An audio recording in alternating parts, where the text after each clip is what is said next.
We are family. Yes, yes, yes. Welcome to the Center for Spiritual Living, Midtown Atlanta. I'm so glad you decided to spend some time with us today. I'm here to remind you that such is the nature of life, that all it asks and all it wants is the opportunity to appear. You are that opportunity. So am I, and so it is. So knowing that, I know and simply echo what Karen has already said to us or sung to us, that whoever you are, whatever your background, however you consider yourself put together in the world of time and space and physicality, you are loved, you are appreciated, and you are welcomed because we understand and know who you truly are. You are an expression of the divine, having an individual experience, living in time and space and celebrating all that life has to offer. So I welcome you. And I invite you to sit back and enjoy this day and this time together as you dig a little into your own consciousness, your own mind, for some resources and depth for handling what is going on in your world today. I would continue this by reminding you what we believe, what we teach, and we do that by sharing with you the Declaration of Principle, which is this. I believe in one God, one absolute power and first cause to all things. I believe that this power is perfect love and creates out of a desire to express love. I believe all thought is creative, and how I choose to think creates my personal experience. I believe in the unity of all life and the immortality of the individual soul forever unfolding. I believe in the eternal goodness, the eternal loving kindness, and the eternal givingness of God to all, and so it is. As part of our services that we offer to the world and to one another, we have folks who have been trained, who have studied this teaching, the science of mind, and related New Thought teachings, and have become quite adept at using consciousness and using the changing of our minds to change our lives. They do this for themselves, and we have demonstrated that in so many ways. And they also are able to do it for other people because there is only one mind and we're all sharing parts of it. So in preparation for that work, they become licensed and then they become practitioners. Each week we have a practitioner share with you something of their thoughts, their ideas, and lead us in an affirmative prayer. This morning, Lee Huffman will lead us in that prayer. Good morning, Lee. Thank you. Good morning. Thank you, Bob. Mm-hmm. The reading that I'd like to share today actually comes from the book, let's see if I can get that in there, 365 Science of Mind, which many of us are reading through. And I've read this through several times as a daily reading by Ernest Holmes. And I jumped all the way to the end of the year to December 28th. And so if you have the book, you can pick it up and turn to page 180 or 383. And the title is, Today I Speak My Word, Knowing that it will not return unto me void. There are 3 scripture lessons here. The first comes from Job 23:13. He is in one mind, and who can turn him? Speaking of God. The second comes from the Upanishads.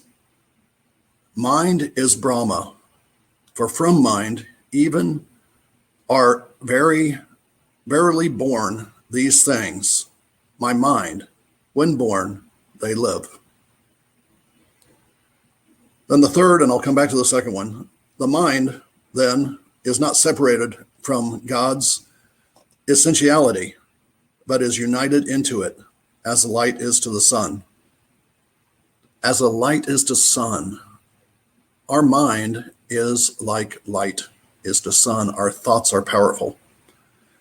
And I want to jump down in this, rather than reading the whole thing, that Jesus Christ was a light into this world.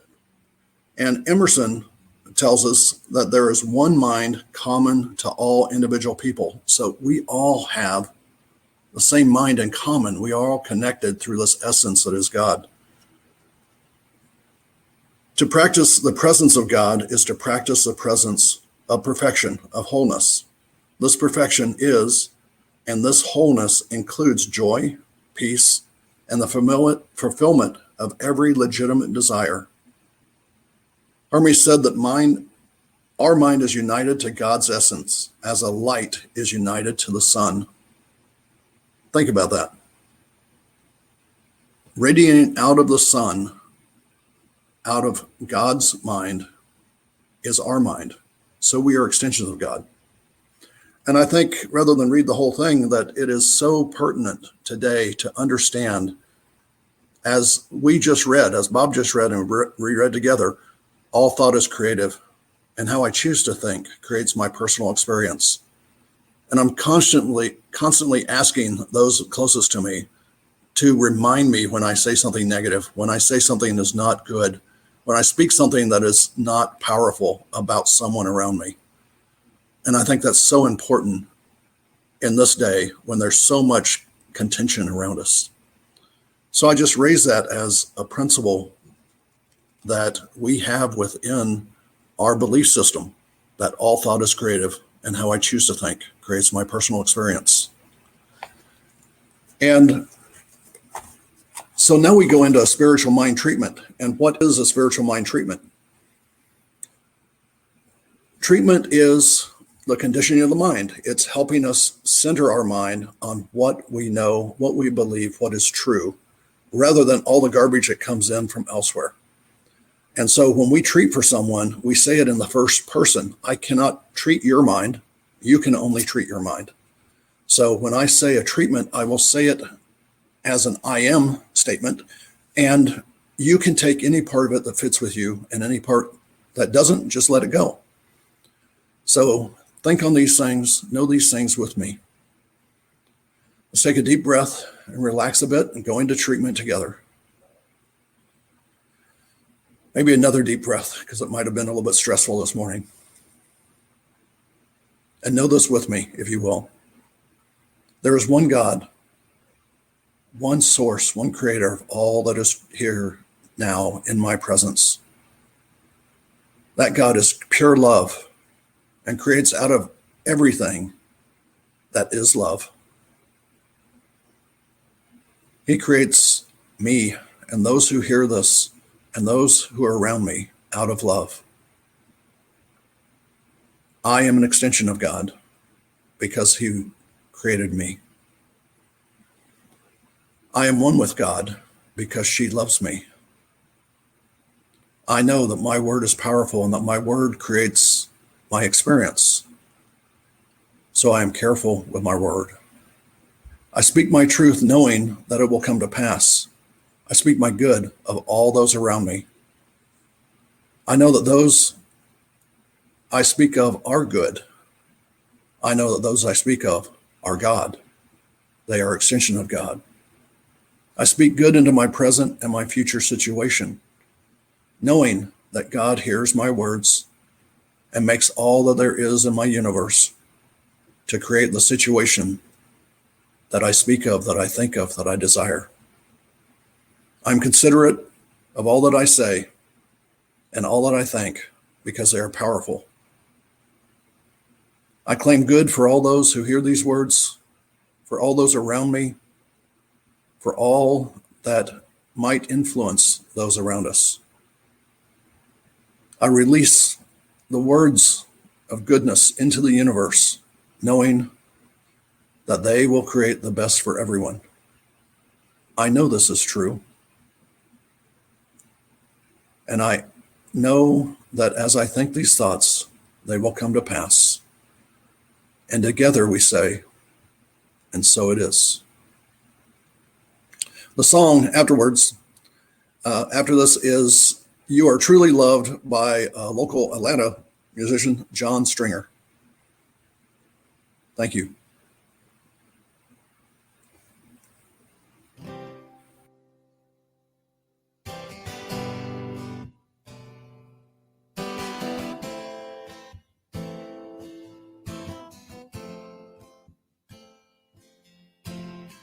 I love Dale's question today about what can I give? And the answer about being the one who sees with eyes of love and sees perfection beyond the appearance of things. To me, that's a type of vision that's rare in the world of form. But we can all be that friend, that brother, that sister, lending that presence. It's rare to find a friend that's genuine, that's everything a friend could be. I hope you understand that I am grateful, I am thankful that you've become that friend to me. I pray that God gives you everything you want and everything you need. I pray He blesses you and yours with extraordinary peace. And we are here to celebrate you and all the things you mean, and to show you you are truly, truly loved. You see, hey, yeah, hey, yeah, you're truly loved. You see, hey, yeah, hey, yeah, you're truly loved. You see, truly loved. You see.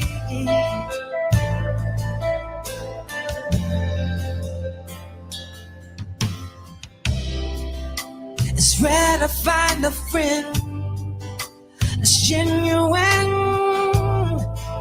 that's everything a friend could be. And I hope you understand that I am grateful, I am thankful that you've become that friend to me. I pray that God gives you everything you want and everything you need. I pray she blesses you and yours with extraordinary peace. And we are here to celebrate you and all the things you mean, and to show you you are truly love. You see, hey, yeah, hey, yeah, you're truly love. You see, hey, yeah, hey, yeah, you're truly love. You see, hey, yeah, hey, yeah, you're truly love. You see, hey, yeah, hey, yeah, you're truly love. You see, it's rare to find a friend that's genuine, that's everything a friend could be. I hope you understand that I am grateful, I am thankful that you've become that friend to me.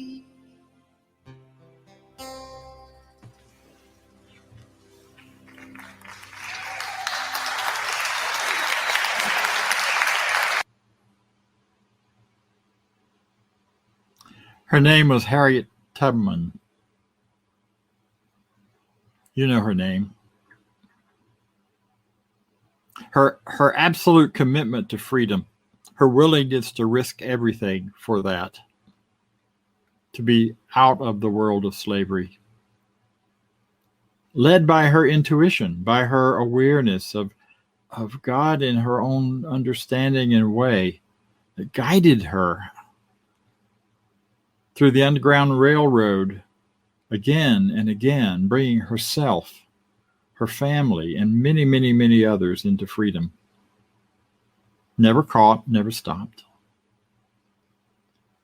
And following her, finding that freedom, rather than simply settling down and enjoying it, she went back into the war effort for freeing more and more people. She was the first woman in America ever to lead a military excursion, plan it, put it together, gather the troops, and go after some folks in South Carolina to open it up and bring them out into freedom.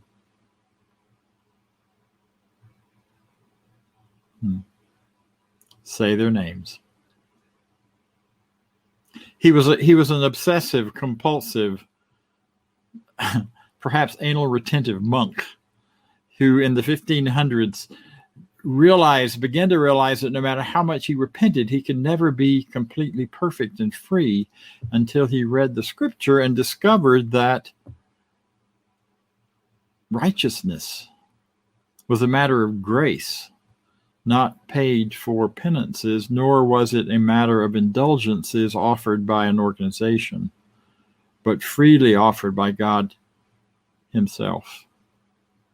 So he nailed his 95 declarations and was one of the key players in the beginning of the Protestant Reformation and the revolutions that came along with that, and the huge change in Western culture that it was guided.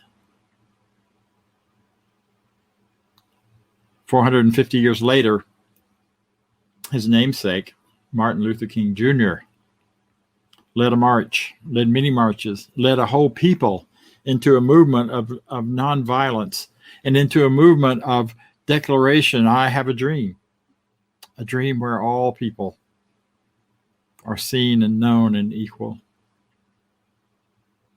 All of those people, from Martin Luther to Harriet to Martin Luther King Jr., the influence of who they were and who they are has continued to resonate down through history and down through us. They, in many ways, are more powerful and more influential now than they were at the time of their lives, when they were physically here in the world with us.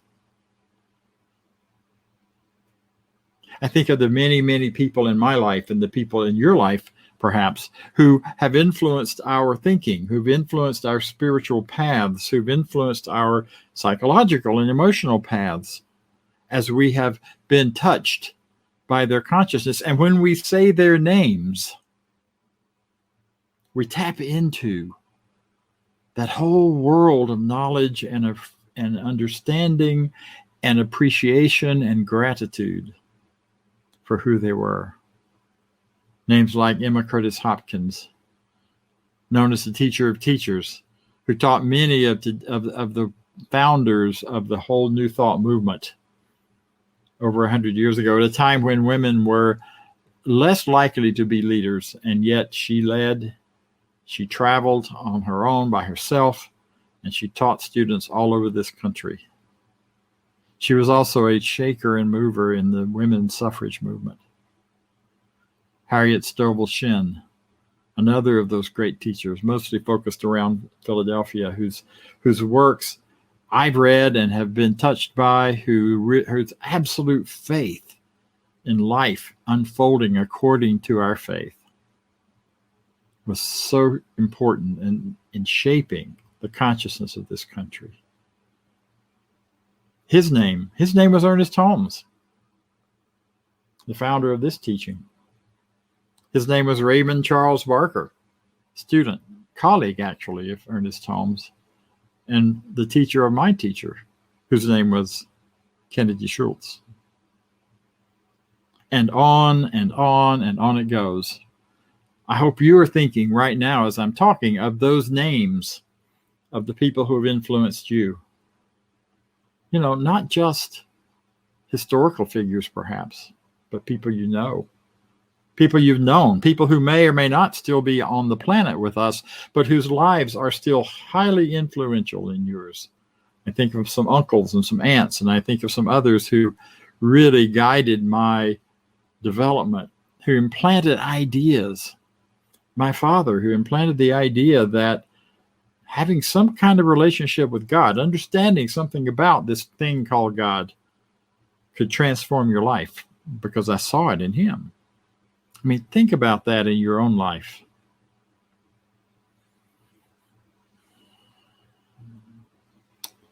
So, why is it so important to say their names? Why does it matter? You know, we're at a time in history we've never been in before. Obviously, we always are in a time we've never been in before. That's not so profound. However, we are in a time that is quite different from anything we've experienced. We've just been through over a year of isolation from one another, of finding ways to stay safe and stay apart and stay separate, finding ways to survive in the midst of that. We are very fortunate that this came along now and not even 20 years ago, because we have the internet, we have delivery, we have all kinds of resources available that we've used and actually heightened and used in a greater way this year. And now it's time to start looking at and thinking about, how are we going to come back together? How is coming back together going to look the same and or different? I went to a wonderful dance recital last night my granddaughter was in, and we had in a parking lot. Everybody brought their lawn chairs, and we sat out there, and they danced, and they had music, and it was rich and wonderful and fabulous. And the only thing we missed was air conditioning. Coming back together, finding ways to come back together. And one of the really powerful ways of coming back together is remembering and saying the names of those people who you have a connection with inside. It's kind of an opening your heart experience to remember them. And if some have recently passed on, it could be a painful thing to remember, because we're still dealing with grief and sadness and loss. And yet, if we can still face and walk through that, we begin to realize that behind us, all of us, stand multitudes of supportive, loving people who have brought you to this moment, to where you are. People who were just perhaps doing what they do, not trying to do anything special, not trying to be something for somebody else, but just living their lives according to their desires to do so. In the 1980s, I gathered in a tiny little apartment with a group of men, all students from Emory University. We were in the Candler School of Theology, and we were starting to have a conversation because so many of our gay friends were dying or were sick, and no one quite understood what was going on or how it was going on, and the government didn't seem to be paying attention, and no one seemed to be paying attention, and they were dying, and they were starving, and they were going through horrible life experiences. And we got together and started talking about, how can we help? What can we do? And we started gathering resources for food and dividing up the people we knew and taking food to them and making contact and having human experience and human contact. We weren't doing anything to start a movement. We were just trying to help our friends. And in 1981, out of that group, a leader emerged whose name is Graham Burton, and became the first leader of the Atlanta AIDS Coalition, the AIDS Center, which has grown and grown and grown and grown. And by our doing that and starting that, we began to get the attention of the political world. They begin to look at this thing as maybe it's not going away. Maybe it's not just a gay disease. And maybe there are lots of wonderful people involved in being affected by it. The Names Project. That was where we really saw the power and importance of saying people's names. I don't know if you ever attended any of those rallies, but we would gather in the park and in other places and just read the names of the people who had been lost. And suddenly the statistic turned into not just a number, but real people who mattered. Real people who brought such love and such wonder and such joy to the world, who were now gone. The first time I stepped up to the quilt, which was another way of honoring people's names, we made quilt squares for each one who'd passed on. Each one was some unique thing about who they were and how they contributed. And and by 1987, it spread for the entire length of the mall in Washington, D.C. and was totally overwhelming to see that. Overwhelming in the sense of loss and overwhelming in the sense of gratitude and appreciation for all of those individual people. And we've gone through the same thing again with COVID. We see the statistics, and you can argue back and forth about which ones are right and whether it's politically correct or incorrect and what should be counted and what shouldn't be counted. But never mind. The truth of it is millions of people have died. 3 point something, according to one statistical counting. And that number is kind of meaningless until you think about the names of those individuals that you know who are not with us anymore. Now, my point here is not to drag us down into some deep sorrow, but it is to recognize the power and importance of everyone in our lives that have influenced who we are and how we go and how we grow and what we become. And naming names is so important. You know, the ancient Jews never put a name on God. They always said that the I am that I am, that which is not speakable, that which is not contained, because the belief was, and that is true in many cultures, that when you name something, you name what it is, you put a box around it, and you plug it into your system of who you are and what you're thinking. So how could you name the nameless? How could you name an infinite power? We call it so many different things. We call it God. We call it Spirit. Many people call it the Christ. Many people call it the Buddha. Many call it many different names, because none of those names really grasp and capture or encapsulate what that infinite power that's within all of us really is. All they do is point toward it. The Eastern Orthodox Church has the right idea in some ways, because if you've ever been in one of their churches, you know the gorgeous and beautiful pictures that are put together in mosaics, and they are kind of iconic. And we call them iconic because they aren't intended to be realistic depictions of what the people look like, the disciples, the Christ, the angels, all of that. But it's intended to be an iconic picture.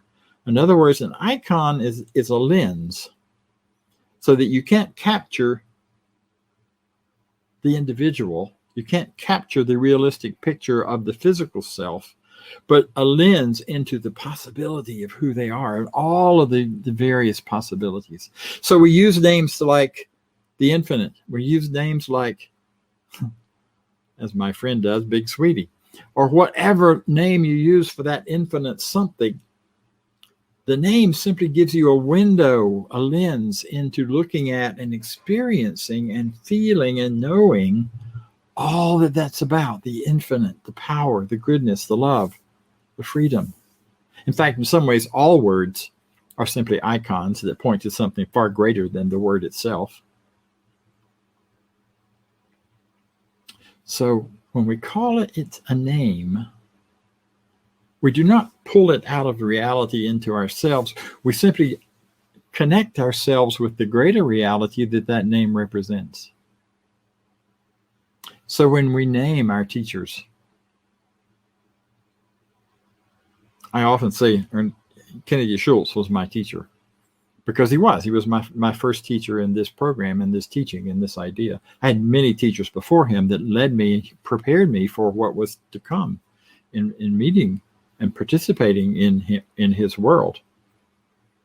But when I say that, it opens up a whole world. Anyone who knew him knows what that means. They know the kind of philosophy, the kind of thought, the kind of things that he taught.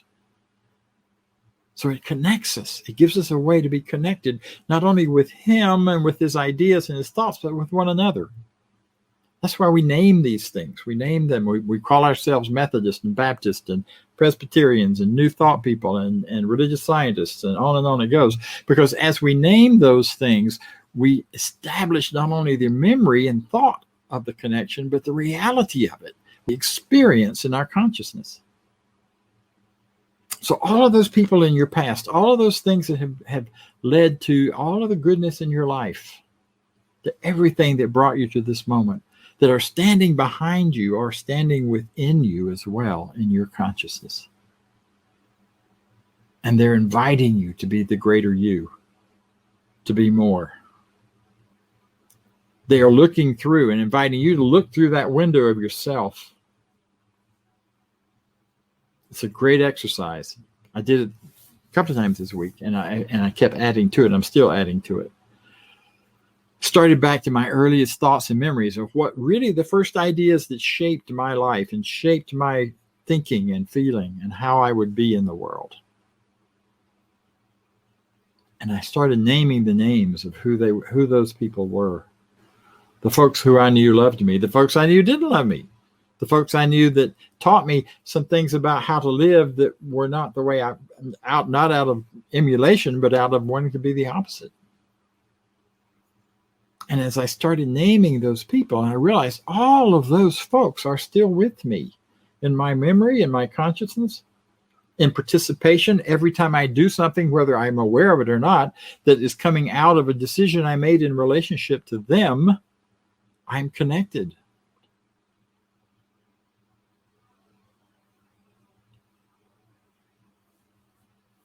My old therapist, my ancestors, my parents, my uncles. I have plenty of uncles, lots of uncles. So I have lots of good memory and connection with those people. Huge family. Most of them are not on the planet anymore. In fact, none of them are. Doesn't matter.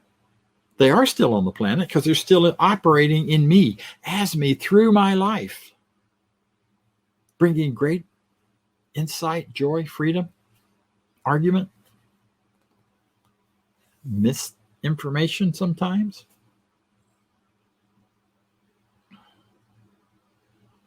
See, there's such power in naming names to ourselves, to others, to say, this one mattered. This one mattered. Because as soon as I say that, I'm no longer alone. I am aware I am no longer alone. I am aware I am now connected and connecting with all of that world of history within me. All of that world of thought and ideas and passion and love that is within me. And if I can make that connection, then I'm a short step away from connecting to you. Whoever you are, wherever you are, however I find to do that. I'm a short step away from connecting as you will be and are to those people around you. You know, this is a time where we've many of us have created bubbles to get through this last year and a half. I had a bubble. I had a couple of bubbles. There were people I was with and could be with, and we kept each other safe, and we operated according to an agreed upon set of safety activities and behaviors. And then we could be together. We could see each other. We could bump elbows. We could hug in a few cases. And that was rich and wonderful. Well, now we're looking at, how do I blend my bubble with your bubble? Or how do these bubbles begin to come back together in a way that is celebratory, is safe, it brings the best of who we are, and not back to the rat race or whatever back to we keep talking of, people keep talking about, but that really brings quality and richness to our lives, to my life, to your life. And the place to start is to feel those connections in myself, to get clear about those connections, and to recognize I am not doing this alone. It is not Bob Deen by himself having to reconnect with people and trying to figure out how to do that. I am part of a cluster of consciousness, all stacked up and piled in together, that already is connecting and connected with an infinite power, and therefore can easily find those people and those places and those opportunities that will connect even further outside of my physical self. New friends, I love that song before my talk. Real friends, friends that will be here no matter what. Friends, whether they're physically present and close or not. I have rich, wonderful friends all across the globe. And it's a rich thing. It's a nice thing. It's a good feeling to know that I am loved. So see, this idea of getting connected, getting clear, remembering who we are based on not just our individual story, but based on our influences, based on those people who have connected with us, those people who have become part of us. There are two things that it kind of connects with that I want to share real quick. And one of them is Ernest Holmes' quote that says, Spirit does for us, God does for us by doing through us. It cannot do for us from outside of ourselves. It must be through us. Which is why if you want a greater experience of love, you got to love. It's so interesting when people want, come for treatment, or they talk about getting treatment because they want loving relationships, and yet everybody stinks and they're terrible and they're awful. You got to find the way to love yourself outwardly as well as those others in order for love to come back to you, in order to even recognize it when it's in your life. And whatever that sort of flow is, it's working through us. I want passion in my life. I want connection in my life. I want to be fully engaged in my life. I'm done with sitting behind a computer. I'm ready to see some people and be connected. You can only do that through me. Not to me and not for me, but through me. So I will find those moments, those points where there's something that's drawing me to get involved. There's something drawing me to do, something that feels safe and appropriate and comfortable and right for me. And I'm speaking for me in the generic big term, for me, for all of me, for all of you, for all of us. We find those places. One of my favorite writers and theologians from my years at Emory and my years of study is Howard Thurman. Look at what he has to say. When it comes to getting involved, finding your place in life, don't ask yourself what the world needs. Ask yourself what makes you come alive. And then go and do that.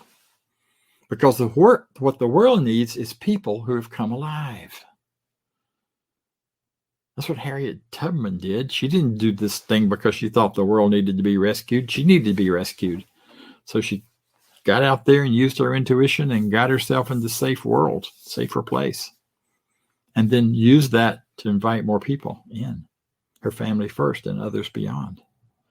Martin Luther the same way. Martin Luther King the same way.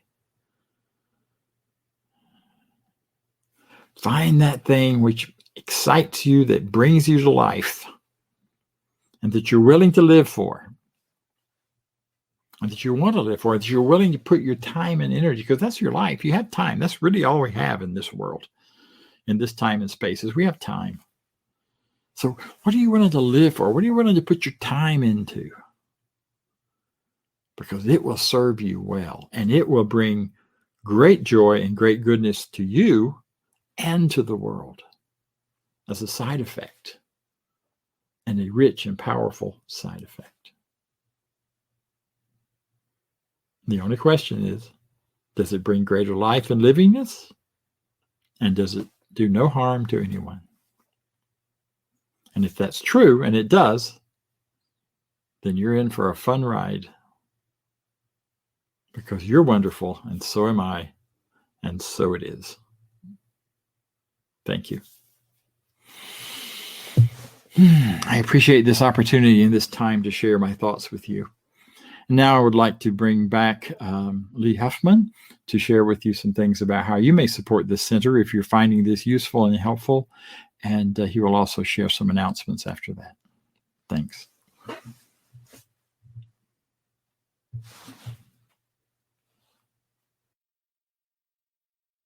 You're muted. You're muted. Hi, Lee. You're muted. There we go. There we go. All right. These things happen. It's been a technology 3 months for me. But anyhow, thank you, Bob. That was a fantastic talk. And it is so important that we recognize the people that have come before us, that have laid the foundation for us, and that have given us the direction to move forward. This center is a very special place. It is now spread throughout the world through the power of Zoom, and it has been a very special time.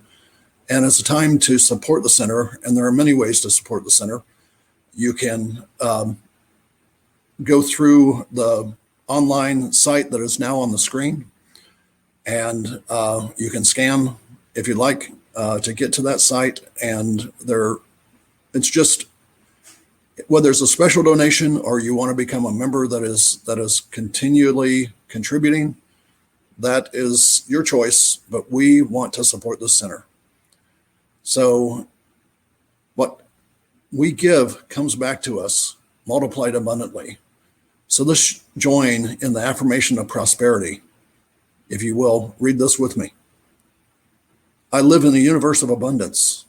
As I freely and joyfully give, I join in the divine flow, and all that I share with life returns to me multiplied abundantly. And so it is. So there are still, in this remote situation that we're in, there are things that are happening, and we'll get a list of those here shortly. The whole theme for this month, as this month is winding down, is Holy, Holy Uprising. And Reverend Deen is away next week, and I'm very excited to have Reverend Raymond Anderson on board and speaking. It's going to be phenomenal. Boldly Living a New Story. So please join us on Zoom and on Facebook. I know some people are looking at it through Facebook Live. And so on Tuesday afternoons from 12 to 12:30, there's a check-in time for us to get online. And the Zoom ID is there, and you can get online and just join us for a quick check-in. Wisdom Wednesdays go from 7 to 8, and the 26th is going to be facing anxiety. There's a lot of anxiety as we come back together as communities and as we get through this pandemic and things get good. So I want you to join that. And there are some other meetings there. Please come back and join us. The adult study group starts at 10 o'clock on this Zoom link. And please join that. You can get to all those through our website. And practitioners, I've listed mine, and other practitioners have listed theirs on the various sites, their phone numbers, their email addresses. If there's anything that you need in prayer, please go to the website or go to one of the practitioners directly and ask that for them, because we are here to serve you. So I want to thank you all for joining us today. I want to thank Bob for an amazing service, and I'll turn it back over to Bob for a closing. Yes, thank you for being here. Thank you, Lee. That was wonderful. Appreciate your help, your support. So I invite us to share together in the affirmation of life. But before we do, we are a little early today, which is a good thing. And I invite you to come over and join us in the Zoom room. You saw the contact there. You can also get it from our website really quickly, because I want us to have a bit of a conversation about who you name as your spiritual heritage, your leaders, your teachers, your guides. And we'll just have a brief time of that, talking about it, a little coffee, and I'll see you over there. So here's the affirmation of life. I leave this place now knowing something better than I knew before. I go forth into the world with a heart full of love and a mind full of good sense. I look at the world in a greater way, knowing that I have within me everything I need to create the life I desire. I give thanks for this understanding, and I am grateful for the spirit of life that lives through me. And so it is. See you next week.